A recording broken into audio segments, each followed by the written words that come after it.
Coast to Coast podcast from InsideCarolina.com, brought to you by Johnny T-Shirt and Congruity. Coming right at you. I am Joey Powell. With me, as always, Sherrell, McMillan, Sean Moran, the two guys that you are here to hear from here on InsideCarolina.com. Not only are they great human beings, they give good basketball analysis, and I'm going to guess that both of them use both their left and right turn signal indicators at all times because they're just upstanding human beings. Gentlemen, there's quite a few things to talk about tonight as we record this.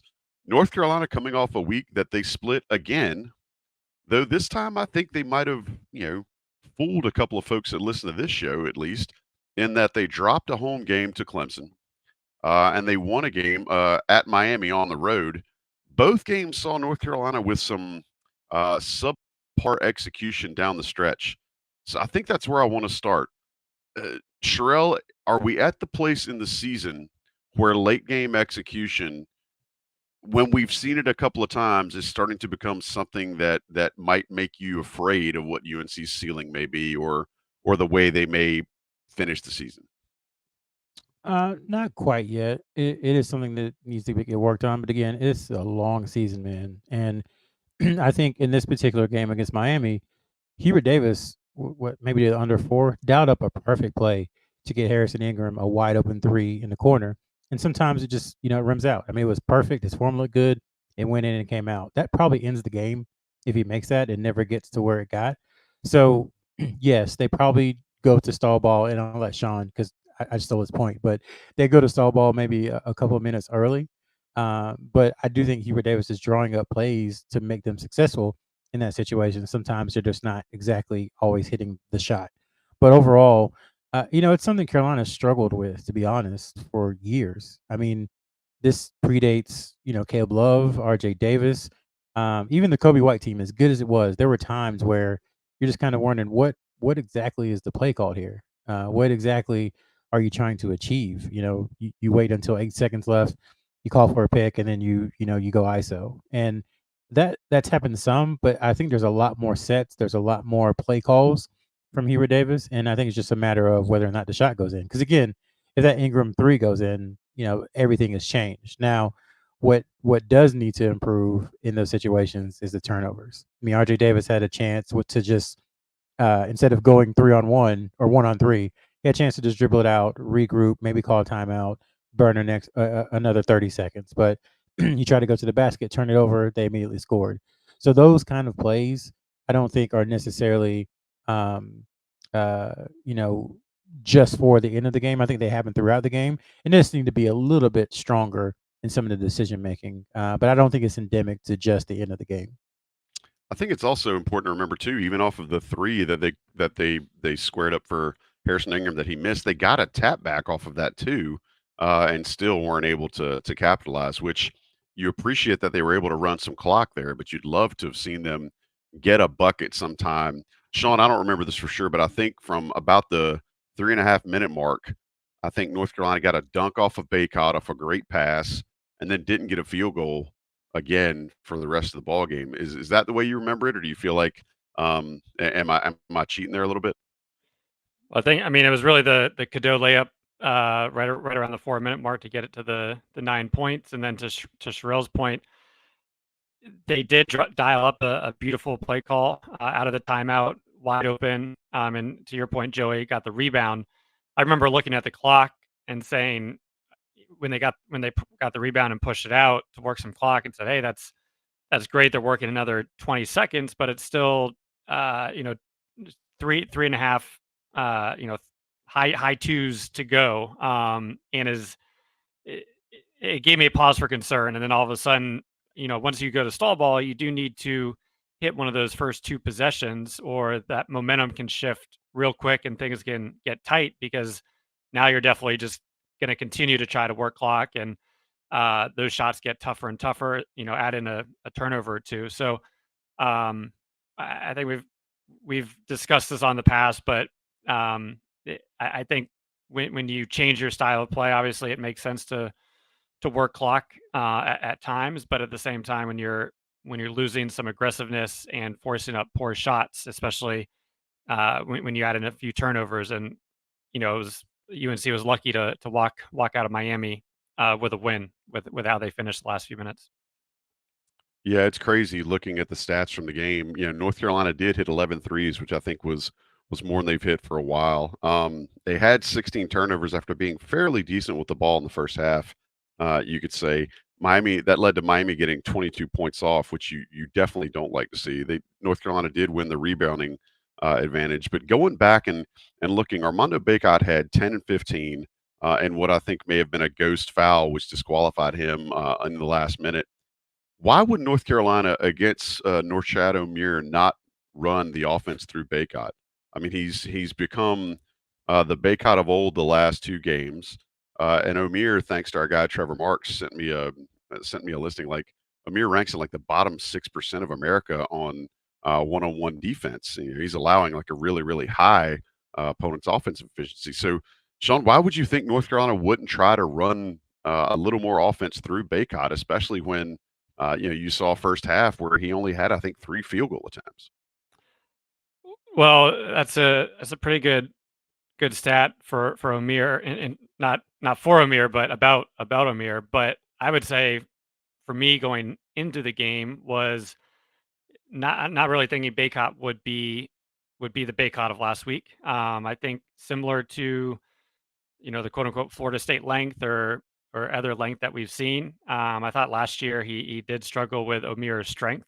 So I thought that would be an issue going into it, and sure enough, I thought it was early on. It was obviously really important to get the 3 fouls because that then did open it up, and UNC was smart enough to go to Bacot, and he got those four quick points going against somebody that definitely wasn't ready to guard him in the post. But the only thing I would have changed was, hey, could you have tried to get that 4th foul on Omier, when he came back in? But well, I guess he has ranked subpar in terms of one-on-one defense. I know Bacot struggled with that type of strength that he does possess, so it wasn't a big surprise to me. It was just nice to see them go to him back to back when he did have that advantage, and for him to get the best out of both those possessions.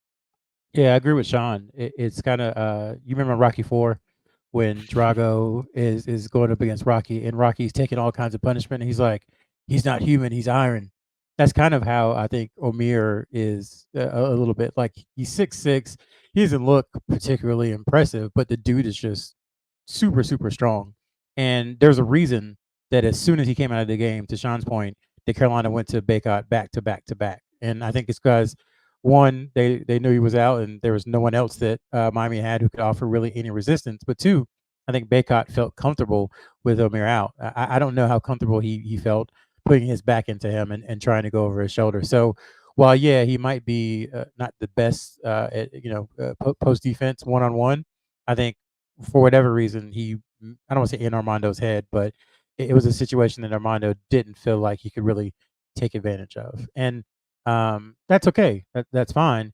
I think to segue the conversation a little bit, and I don't mean to take your job, Joey, but it was glaring that I think UNC took 21 or 22 threes in the first half. It was kind of like they got really excited after RJ hit a couple, Ingram hit one, I think Cormac hit one. They had 5 or 6 that in the first 10 minutes, and they really kind of fell in love with it. And it seemed to almost be. I'll let Sean or Joe if you want to answer. It seemed to be Miami's strategy a little bit because they were coming with a double on Bacot, and it was like, well, if Cormac Ryan or Elliot Cadeau can beat you, then so be it. So I was curious what y'all thought about that, because it is obvious now that even though we may feel like, or the folks who follow Carolina may feel like, that Armando Bacot is kind of the number 2 guy offensively. What I said about Leonard Hamilton, about maybe he had an old scout. It seems like everybody has the same scout, that you have to stop Armando.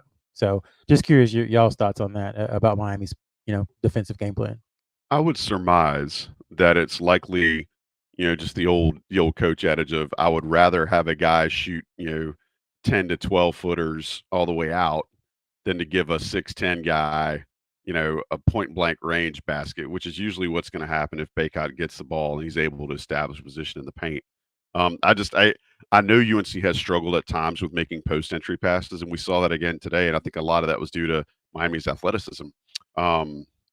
but it's weird to see North Carolina not feeding Armando Bacot when when you saw him get Amir in foul trouble. Sean, what's your angle on that? Well, going back to Sherrell's point, that was for me an area in the game where UNC had come out the aggressor. Always much easier playing from on top versus trying to fight back like we saw against Clemson pretty much the entire game. But they were up in that 6 to 8 point range. Ingram had a 3, could have kicked it to 11. Instead, he missed it. They scored a basket, and then I think that's Wojcik had his 2. Armando had 1. Zayden had 1. So it wasn't RJ shooting them or even Cormac wide open taking his time. So I think the teams would love for those guys to be taking them. But I think that did give Miami a chance to get back in it. Long rebounds, getting a little looser in terms of UNC's defense, and then we saw what happened with where the game was at halftime. So, I did, to Sherrell's point, I did think they got a little too loose. Obviously, always love seeing them make 8 threes. I think this was the highest number that they hit in ACC play at a high percentage. But that first half, that last probably 8 minutes, it was probably a little too much in terms of who was shooting. Yeah, I mean, they were at one point with I think probably 8 minutes to go in the first half. North Carolina was shooting somewhere around like 60%. It was gaudy, and then by the end of the half, they were somewhere down around like 30. To Sherrell's point, they took 19 threes in the first half, which is not, maybe that is taking what the defense gives you rather than taking what, as Hubert Davis says, taking what they want. Sherrell, I think one of the things a lot of folks have pointed out, and it's it's easy to see that this team is better when they're making 3-pointers. You've got Sean's magic number of 8, but when you see a guy like Cormac Ryan who's still shooting, who's still below 30% on the season from 3, he got 2 of his 5 against Miami. Maybe that's negated because Elliot Cadeau was able to hit a couple for the first time in the calendar year. Is this a little bit of just the team hitting the wall, or do you think it's Cormac Ryan being in his own head, or is it teams gaming against him? Because I think you have to keep letting him shoot, right? The old adage of shoot or shoot, you've got to let him shoot through it. You've got to let him shoot out of it. And we've seen him hit a couple in these last couple of games. Do you think it's just maybe he's hit a mental wall with this level of competition, or do you think it's something else going on there? Or is it just shooters just in a slump? Yeah, I think the real question is he a shooter? I think that's what we have to go back to. We all labeled him that coming in, and we saw some of the numbers and especially some of the performances he had against UNC. Everybody's seen that game against, I guess it was Alabama in the NCAA tournament where he was just on fire. We saw the 41% his junior year and kind of ignored, the 33% here or the 34% there or the 30% here. And it's just, maybe it's a situation where this is kind of what he is. Obviously, anybody can get hot. There are players in the past who have taken off in the last 10 games and really shown out in the tournament, so to speak. But we have a pretty big body of evidence now that says that he's just kind of this shooter. I think the reason he's still getting the minutes he's getting is because of that hope, and maybe hope isn't a strategy, but I think that's where they're at. Is that you've seen him do it a few times, and that maybe if you just let him keep shooting, that eventually he'll get hot. And it's something they tried with Caleb Love last year. It was just like let him shoot. Eventually it'll come through, and it just never really did. So I think for him, it's a situation where just take your time, try to make those, 2 of 5. They'll take that all day. If you can make 2 of 5, 2 of 6, 2 of 7, they'll live with that. It's funny because you're looking at the stat lines: 18 points, 7 of 14 from the field, 2 of 6 from 3. That's what you got from Elliot Cadeau. That's kind of what you're expecting from Cormac Ryan entering the season. Not every game, obviously, but you would like to have that, every 5th or 6th or 7th game or something like that. So I just think this is just what he is. This is who he is this particular year, and it's up to the UNC staff and it's up to Cormac to figure out a way to either get out of the rut, or if you're not going to be able to get out of the rut, then figure out other ways to contribute. And I think to some degree he's doing that. He broke up what would potentially would have been the game tying layup there at the end. Yep. Against I can't remember who it was against. He had a block to seal a win for UNC. I guess it was against Duke when after the whole shenanigans with the hook and hold and all that stuff, he got a pretty key block to kind of seal the win. So he is doing things to help winning, but the thing that they need him to do most to help winning, he's not able to do right now. So I think that they just all have to go reset, recalibrate, and figure out how to get him going for the final stretch.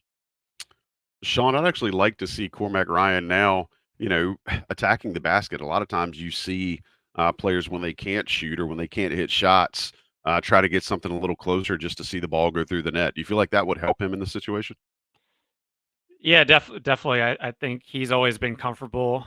The pull-up jump shot, 1 to 3 dribbles, where he's pulling up, and that's what we did see a little bit earlier, especially when he wasn't shooting well, and him being able to get to that spot where when he pulls up from 17 feet, it feels pretty much automatic. Even though percentage-wise it's not, but I think he's still done pretty well.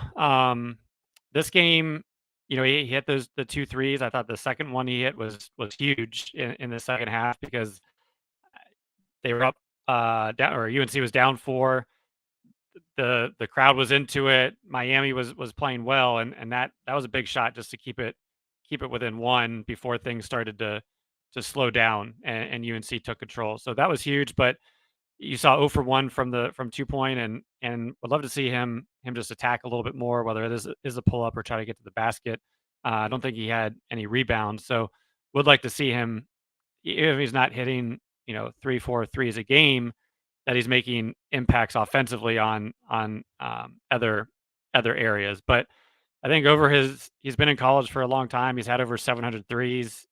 He's a 34% career 3-point shooter. So I know going into the season, I was hoping he could be in that upper echelon of the 38 plus percentage, almost like his junior year. But if we could get 34%, I think we'd all be happy with that. But and last thing, I mean, if you take him out or he's not playing, especially with Trimble on the bench, it's pretty pretty slim. So not really any long-term options besides perhaps Paxson for a few minutes. Yeah, and I think Tar Heel fans have to be grateful for what they've gotten out of Paxton Wojcik these last 2 games.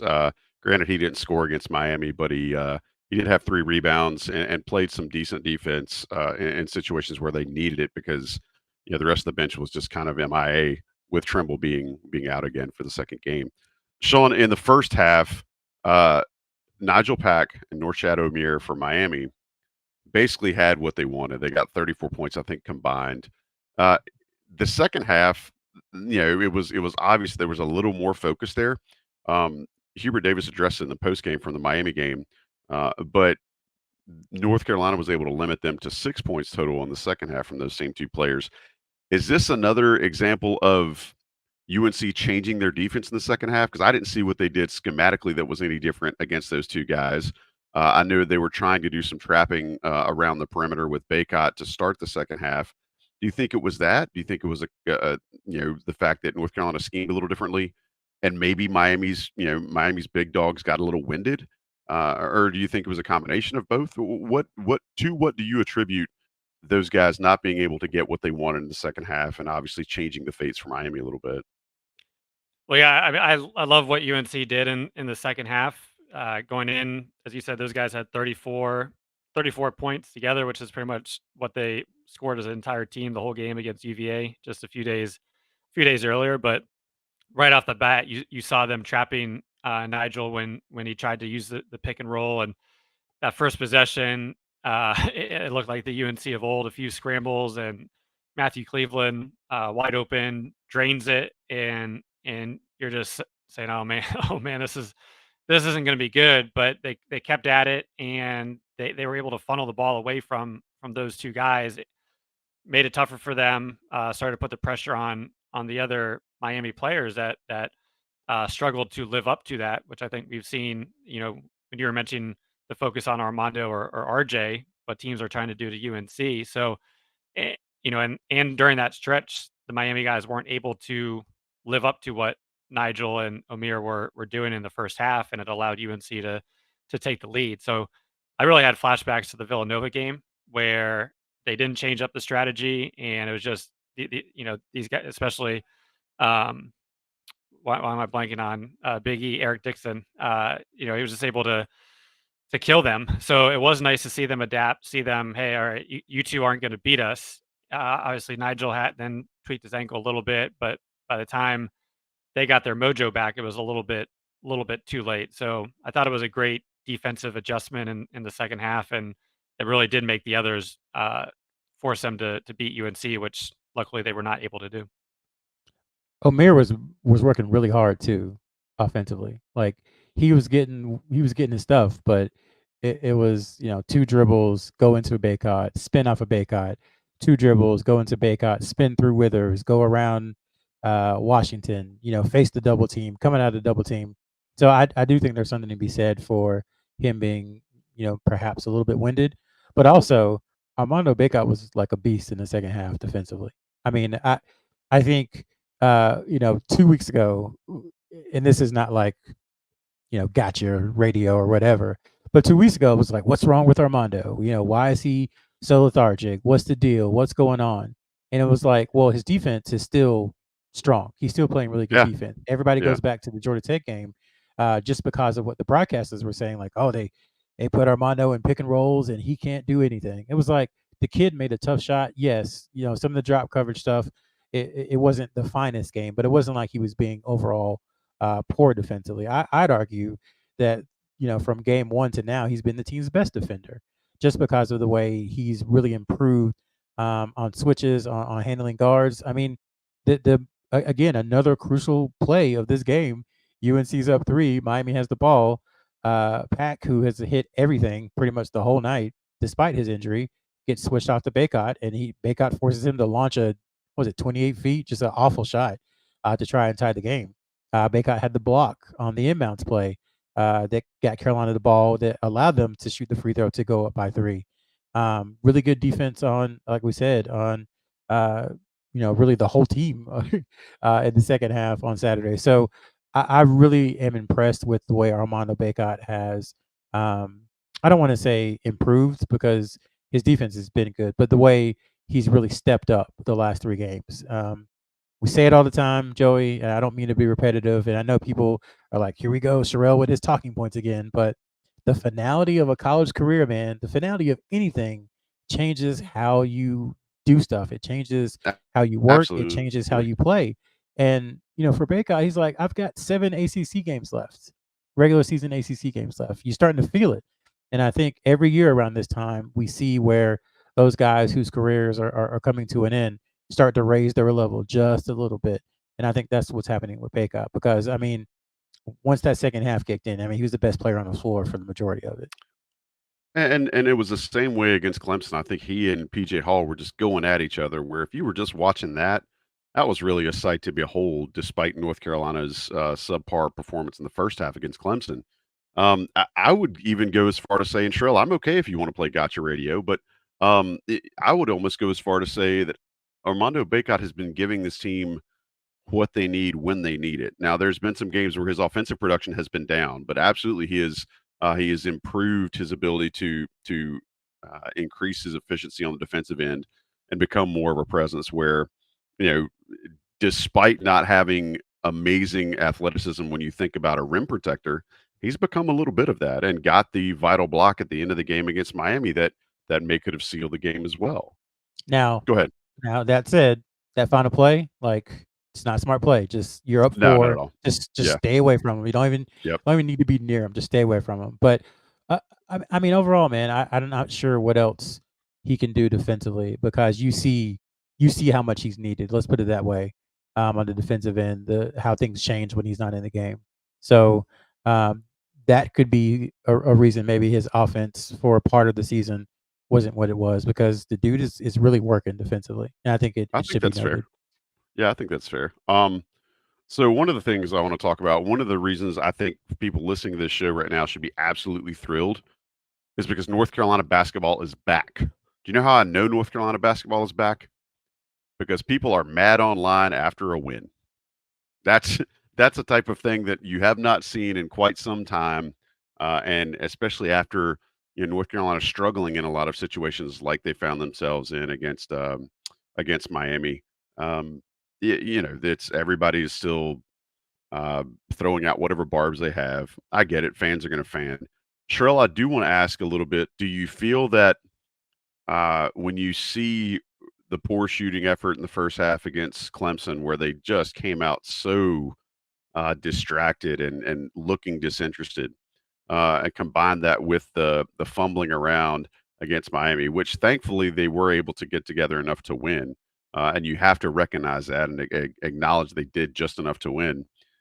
Is there anything here that not necessarily, and I'm not asking you the same thing I asked you earlier about how does this affect their long-term prospects, but is there anything here that you feel like is starting to become, I don't know, it's too much of a wart for opposing teams? I mean, they've got when you look at the stretch they've got coming up, they're going to have to go to Virginia, I believe. They've got to go at Syracuse on Tuesday. They play the same Miami team again. They've got to go at Cameron. There are some potential for teams to be able to pop up on them again and maybe exploit when North Carolina has a bad night. Have you seen anything in this last little stretch that you feel like is a long-term cause for concern? Is it just that teams are just having a bad night sometimes? I would say nothing more than we already knew. I think what we're seeing play out is that a basketball season is very long, and that during said basketball season, you're going to get almost every kind of result possible. You're going to beat, probably a top 10 or a top 5 team. You're going to lose to a team you shouldn't lose to. You're going to blow out a team that you thought you were going to beat by 4 or 5. You're also going to lose to a team that you thought you were going to blow out. Like it happens over the course of a season. And I think that's a little bit of what you're seeing now with Carolina.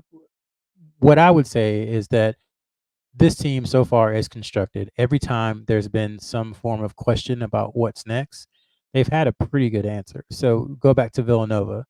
It was, well, Arkansas, man, they're tough and they're athletic. Can they beat them without Cormac Ryan? They did.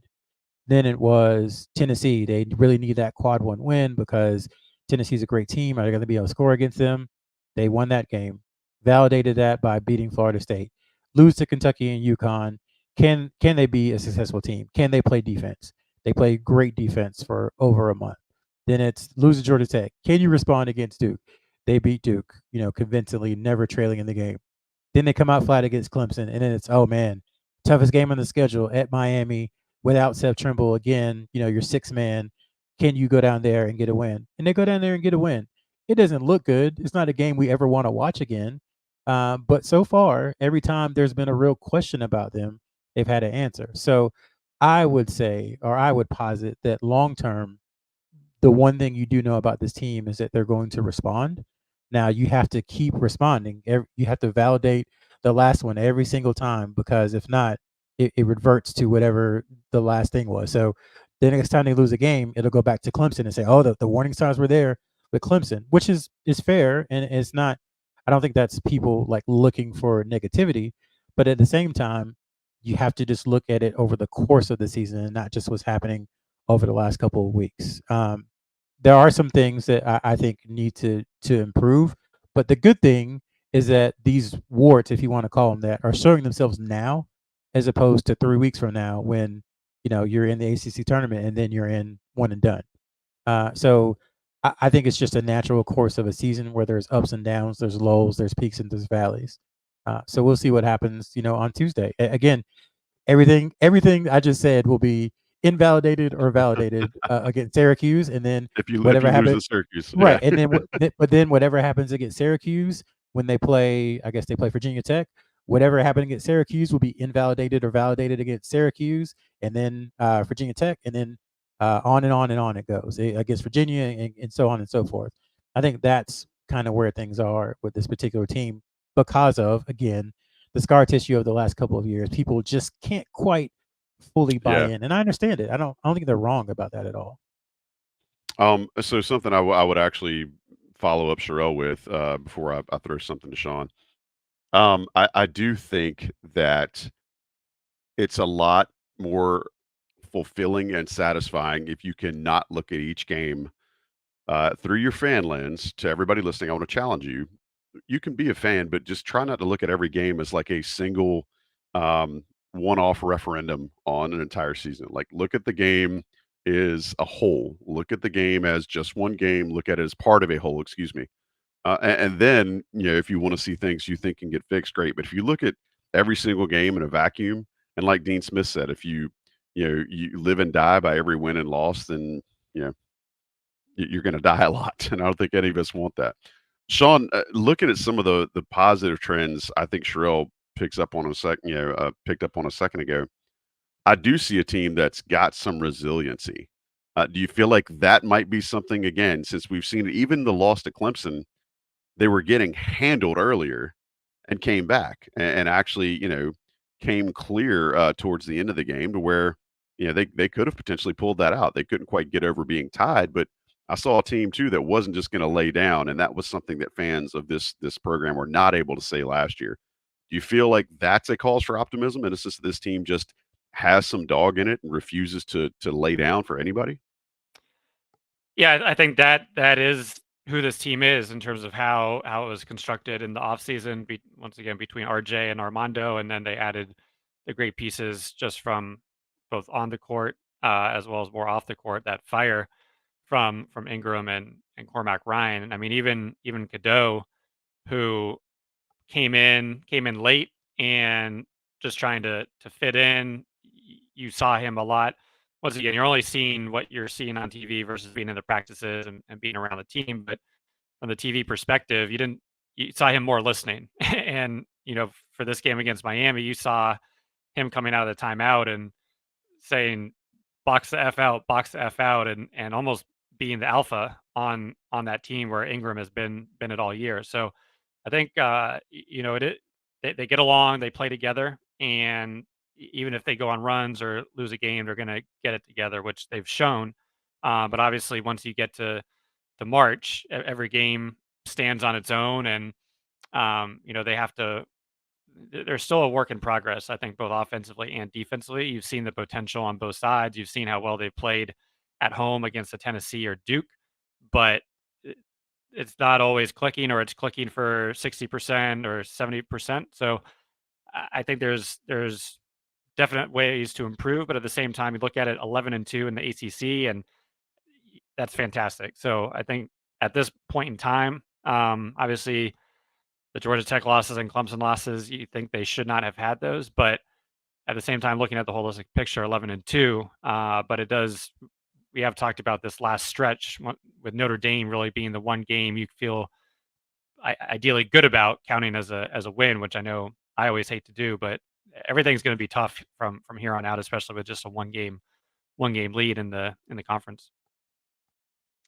I mentioned resiliency a second ago, and that being something that fans can potentially hang their hat on with this team. When you think about resiliency within the context of North Carolina, you should probably think about Johnny T-shirt. Because they've been around for 20 plus years. They've been on East Franklin Street in Chapel Hill, providing you with the best gear, the best selection, the best prices, all the stuff that a UNC fan wants, all the stuff that anybody listening or watching this show would appreciate. I don't know why you wouldn't look to Johnny T-shirt as a model of resiliency. Go to johnnytshirt.com if you don't want to visit them in person. I understand some people just like to shop online. I get it. They can help you with that. Go to johnnytshirt.com. The folks who are premium subscribers to Inside Carolina have probably already taken advantage of their 10% off. But if you're not a premium subscriber, maybe you joined on that 75% off, flash sale that Scout had last week to become a premium member. You can now use that 10% off. Get the code off the premium message boards. We love Johnny T-shirt. Valentine's Day is coming up. Get the love of your life something from Johnny T. You'll be glad you did. They'll be glad you did. You'll be the hero in your house for any Heels fan that you know. We're going to let the national guys run some of their ads real quick. We'll be right back. We'll talk a little bit about what might be Elliot Cadeau's best game so far as a Tar Heel. And then we'll start looking into a little bit of recruiting stuff before we put a bow on the show for this episode of the Coast to Coast podcast. Thanks for sticking around. All right, guys. I'm glad you're here. As always, Sherrell McMillan, Sean Moran, the two voices that you have come to know and love. Gosh knows I sure do. Sherrell, I'm going to come to you first. Elliot Cadeau had what probably was his best game in a Tar Heel uniform against Miami, and I think it's for all the issues that he's had with foul trouble and some issues there, we saw Elliot Cadeau really do well managing his fouls, playing decent defense against Miami, against a team where he had to, because again, North Carolina was going to be without Seth Trimble. Elliot Cadeau in 35 minutes, which I think might be the most he's played this year, he had 19 points, 8 assists, 3 rebounds, and probably 4 or 5 steals. I don't have it in front of me, but I think it was somewhere around there. Sherrell McMillan, your absolute naked, immediate reaction about Elliot Cadeau against Miami. Yeah, he had 4 steals to go with that. I would say I'm not quite sure it was his best game. I think it was obviously his best scoring game, and he hit 2 really important threes. They weren't just random shots that came, when it was a 4-point game or 8-point game. Carolina needed him when he hit them to either stretch out a lead or to just prove to Miami that he could shoot them, so they wouldn't back off of him so much. I think the turnovers were sometimes a little much. There were times where he would drive into the lane against 3 guys or throw, a pass into triple, quadruple coverage.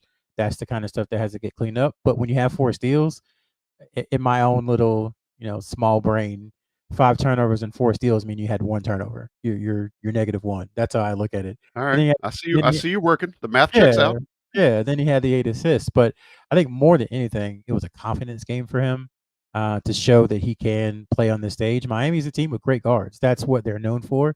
That's what they do best is, guys, defensively, they put you in ball screens, they run you around, and so you can't really run anymore. And for him to have 1 foul after the way he's struggled at times defensively, I think shows growth. And then, again, he kind of made up for what they were missing with Seth as far as the offensive side with a couple of the layups. His free throw shooting has improved, and then he hit a couple of threes. So again, this team in Cadeau's performance today is just another example. Is that when someone is missing or someone isn't there, there's usually somebody who picks it up, and it might not be what you expect. Like back in the Arkansas game, all the way back in November, when Cormac Ryan wasn't there, and we still thought of him as really a plus shooter. It was like, well, what is Carolina going to do for outside shooting? And I believe Trimble hit 2 threes. And there's examples of that going on throughout the season. Cadeau did it again today. Made a couple of just really stellar passes. Just impressed with his growth. And I think, again, you can see how the ceiling for North Carolina and the floor are both raised when he's playing so well on both sides. One of the threes that he took, a couple of them that he took looked like, you're really not going to guard me. You're really going to make me do this. And I think the second one that he actually made had a little bit of blank U to it when it kind of left his hand. Sean, we've spoken about it before, but you saw Elliot Cadeau when he was playing for Lincoln, when he was playing on the AAU circuit. This is a kid that the mechanics seem fine.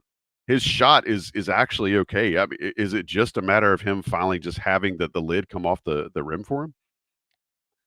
There's always been concern about his shot. I think his numbers in AAU play and in high school were good from 3, but you did see more of the set shot and the slower release and how he had done, prior to Lincoln. There was that concern, which has always been expressed about his shooting. But to Sherrell's point, I think so much of it is mental, especially when you might be only taking 1 3 a game. Now teams are starting to sag off and just letting you shoot. And I think just from a mental standpoint, seeing the ball go into the basket just can do so much for a player and give you that confidence. So being able to probably hit that first one was a gigantic weight coming off of his shoulders. I think there's probably 1 3 that was maybe a little too quick in the shot clock. Try to get something else, but once again, not expecting him to turn into a 40% 3-point shooter the rest of the season. But if he can have that confidence, just to make people pay with 1 or 2 a game, being that wide open, I think will be huge. You saw what UNC did to get it to that 72-63 of bringing everybody up out of the paint. It allowed Cadeau just to get that. All he needed was that 1 second to turn the corner, and boom, that unstoppable right hand drive that he's been so good at. So the 5 turnovers, some were a little careless. And I think even on defensively, there were times where he was mentally taking a break for a few quick seconds. But all in all, to Sherrell's point, what is the ceiling of this UNC team? He is the biggest determinant of that. And I think you're still starting to see each game is going to be a little different, but you're continuing to see his growth and him get more comfortable on both sides of the ball. So if you can clean up those turnovers a little bit, but still have that aggressiveness, both from a passing and scoring perspective, I think that is what is going to get UNC to where they can ultimately get.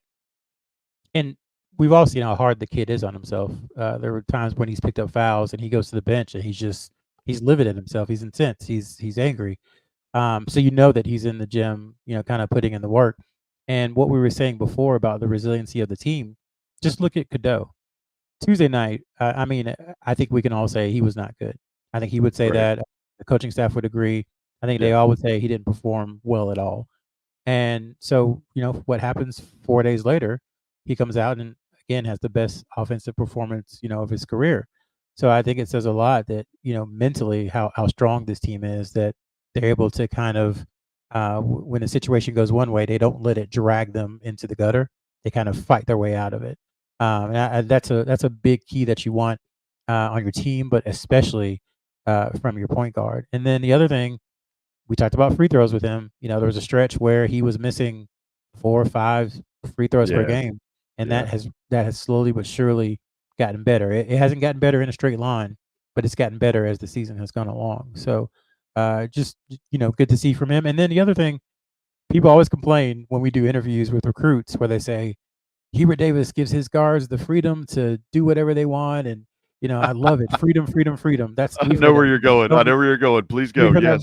We've heard that from so many guards over the years, but when you have a chance to play out of stuff, which it probably is what's happening with Cormac Ryan, when you have a chance to play out of funks and have a chance to keep playing and keep improving, that instills so much confidence in a player from the coaching staff that they're going to do whatever Hubert Davis wants him to do, because he's so positive and he's always like, I believe in you. You're going to make the next shot.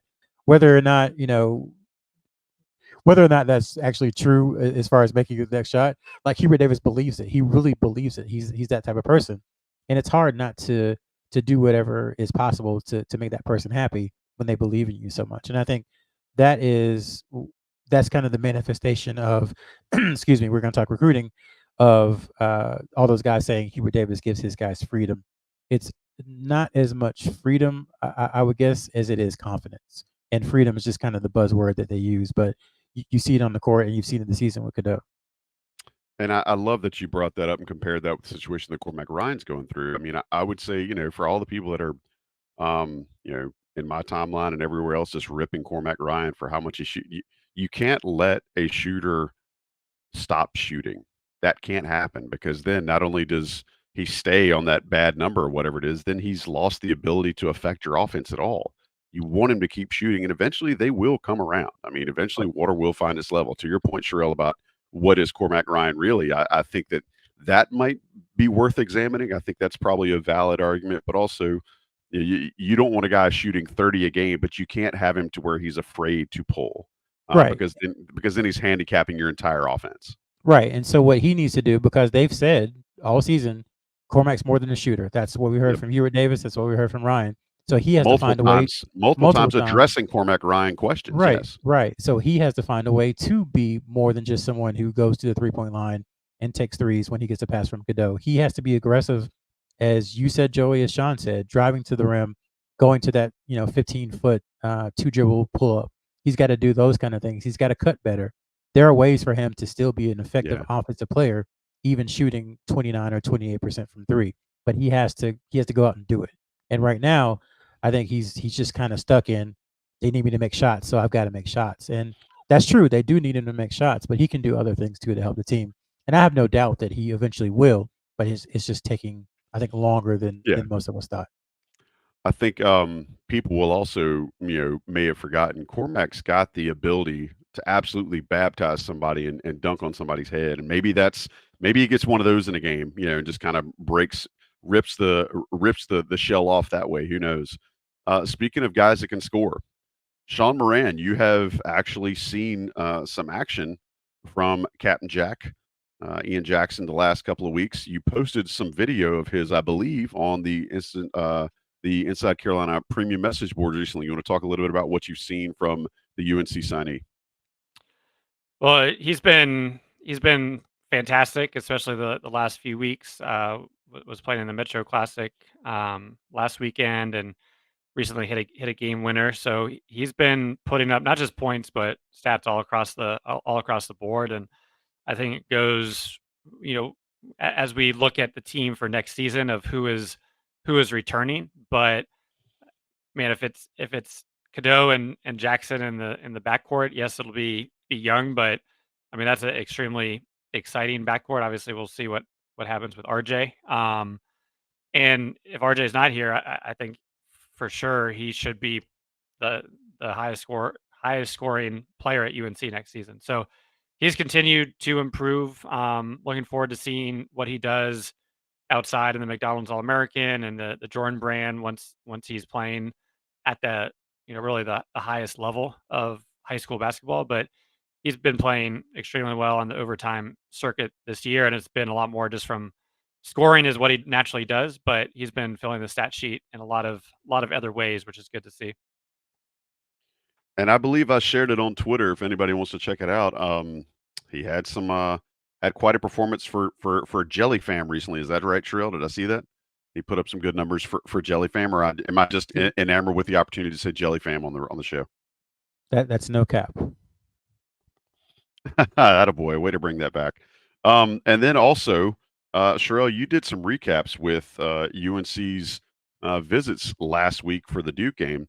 Talk a little bit about those and kind of what your handle on those guys were. I think it was Jasper Johnson was going to UConn this past weekend after being at Duke last week. Not UConn, UK after being at UNC last week. Do you want to share a little bit about what you were able to glean from talking to the visitors from the Duke game? I think the biggest thing is when you look at what the football recruits had to say, and then you also look at what the basketball recruits had to say. It really does show people that this game, to quote something from the SEC, just means more, because their reactions and the effusive praise of the environment and of the UNC staff in both football and basketball was just pretty revealing. Like there's been games that were just as good as that one, where North Carolina's had really good recruits where they didn't quite react that way. So I think it was something about the combination of the energy in the building, how excited the players were, how North Carolina kind of ran the game from basically the opening tip to the end of it, and then the cohesiveness of this particular team. So you add all that together, and College Game Day was there, and it was just a little bit different than some of the other Duke UNC games in which we've talked to players, after recruiting visits. Jasper Johnson, like you said, was there. He was at Kentucky this weekend. I think he probably had a better time at UNC, considering what happened at Kentucky on Saturday and some of the things that were said to their head coach. And then Caleb Wilson also was there for an official visit. Both Jasper Johnson's dad, Dennis, and Caleb Wilson and his dad, Jerry Wilson.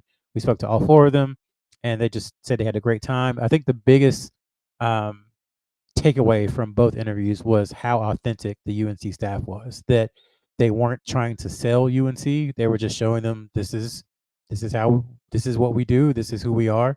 And if you come to UNC, this is what you can expect, versus other programs that might try to put their best foot forward. Let's put it that way. I think that was the biggest thing, is that all of them said authentic, some form of that, several times. And it's been 3 years now since Hubert Davis said he wanted to coach a coaching staff of all UNC alums. And I was one of the people that was like, that's really limiting the pool, and you're not going to get any outside ideas, et cetera, et cetera. But when I say every single recruit that we talk to brings that up, they bring it up. They say, wow, how amazing is it that all the guys on the bench, either played at Carolina, went to Carolina, played in the Final Four, played in the NBA. It's just, you don't see that anywhere. We hear that over and over. So I think he hit the nail on the head on that one. And that was a big question mark for a lot of people. So all in all, I think North Carolina did a great job of putting themselves in really good position with both Jasper and with Caleb, especially considering that Kentucky is having some struggles and they're having some issues that UNC's had, frankly, in the last couple of years. But is a situation where North Carolina's play on the court mixed with that authenticity that the players talked about. If there's a time when other schools are struggling, particularly ones that might have an advantage for those two players, North Carolina's in a great opportunity to seize and kind of fill that void. That's all of any fans could really ask for is just to be in that situation. Sean, you've actually had a chance to see some of Jasper's game. Do you want to talk a little bit about that? Yeah, I was able to post a short video earlier this week on Jasper. He had 2 games literally right before he went down in Chapel Hill. I don't think he would call it his best games, but hopefully he just started to see what type of player he is, which is really, I know he's listed as a combo guard, but in my mind is really a shooting guard with the ability to handle the basketball. He's a guy. I think last year when we were talking about Cadeau, we're all, hey, we hope he reclasses given what UNC is looking for and where he was playing, at what level he was playing at. But I would say Jasper, I would hope to see him in 2025 versus 2024. I think he definitely has some improvement areas, but he's got a super quick release, has range, and I think can be definitely a talented scorer when he does get into college. So we'll be happy to watch him a little bit more, especially as Link has a little bit of a break, but we'll be playing in some big tournaments later on in February and early March. But was just able to catch up with what he's been doing pretty recently. Certainly appreciate that. Insight, Mr. Moran. Speaking about insight, I'm going to give you 2 names, Darren and Matt. Darren and Matt are the founder and co-founder of Congruity. Congruity HR is a big sponsor of not only this podcast, but all the podcasts from InsideCarolina.com. Congruity HR, if you're wondering what they are, I'll get right to the point. I'm quoting them here. Their mission is to deliver HR services and support that's as unique as your business. They recognize the value and the one-of-a-kind nature that your business brings to the free market. They want to help that, all right? What these guys are looking to do is take some of the burden of PEO stuff off of your plate as a business owner, small business manager, medium-sized business manager, what have you. They want to take some of that back office stuff off of your plate so that you can focus on driving profit, whether you're looking for scalability and growth, whether you're looking for, maybe to start looking at an exit plan. These guys are going to be able to help you tighten up a lot of those other things that take a lot of your time and energy so that you can focus on the things that matter for you and your small or medium-sized business. I want to invite you to go to congruityhr.com/Tar Heels. Take their free business assessment. They're going to tell you just how they might be able to save your business some money and, more importantly, give you back some peace of mind and take away some of that stuff that's stressing you and kind of zapping all of your good energy, right? Check that link out. If they can't help you, they'll say, hey, we can't help you. And worst case, even then, which I don't think that would happen, but even if it did, you've still made a connection with 2 great business people that support and appreciate the Tar Heels and appreciate Inside Carolina. I don't see anything wrong with that. That feels like a win-win proposition, or like my man Marlo Stanford used to say, it sounds like one of them good problems. All right. Sherrell, in that vein, we're going to do our 2 cents brought to you by Congruity. Do you have 2 pennies that you would like to leave with our fair audience before we get out of here this evening? Yes, and both are related to UNC's leading scorer, RJ Davis, who we again have barely talked about. He had 25 points against Miami on Saturday, but I am concerned. You asked about concerns earlier. His usage is so high right now. I am concerned a little bit about him just wearing down over the course of the season. In the last 6 games, he's taken 97 field goal attempts, which is a lot. Needless to say, I'm tired and exhausted listening to that. Yeah, so they've got to find a way to get his usage rate a little bit lower, and that means hopefully Self Trimble is healthy and able to come back. Because I do think towards the end of games, these last 2 games with Trimble out, that Davis has tired out a little bit because he's not getting that 2 or 3 minute break that he's able to get when Trimble is healthy. So Trimble getting back helps RJ Davis, which helps the team tremendously. So that's something to look out for on Tuesday. Maybe, and I'm actually I want to gas you up a little bit here. You're probably right, because that might be what leads to situations like him, and you mentioned earlier, going 1-on-3 against Miami when he very easily probably could have pulled it out or could have easily gotten a layup. Instead, he had a turnover. I mean, maybe that's an example of some of this just stellar usage rate. And to your point, they do have a week off after next weekend's game, so maybe that will help in this instance. That's a great point, though. What's your second penny, sir? Let Sean jump in. He looks like he wants to jump in. I do. Sherrell, I'm more curious what Sherrell, your thoughts are, since you brought up RJ. I mean, his 2-point percentage has dropped off significantly the last few games. Like 3-point wise, he's still doing great, but do you think is he just taking tougher shots because they're more focused on him, or is the degree of difficulty higher? What have you kind of been seeing more from his shot selection? I do think they're more focused on him, and it kind of coincides, right, with the sagging off of Cadeau a little bit. I think if you put a chart together, you would kind of see those two numbers as they sag off Cadeau more. His 2-point percentage drops because that's an extra defender to clog everything up. And we know, going all the way back to RJ's freshman year, that clogged lane when UNC was playing two bigs, when it was Bacot and Sharp and Kessler and Brooks, there was just nowhere to go.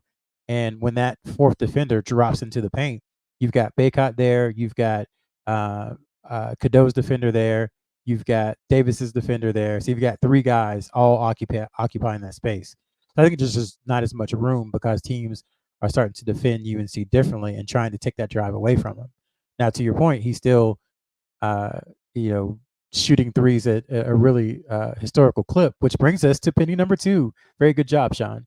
So RJ has 75 threes through so far this season. Carolina has 7 ACC regular season games left, 1 ACC tournament game left, and at least one NCAA tournament game left. So 9 games minimum left, and he's hitting 3 a game, and 3 times 9 is 27, they tell me, which would give him 102, which would be just shy of Justin Jackson's single season record of 103.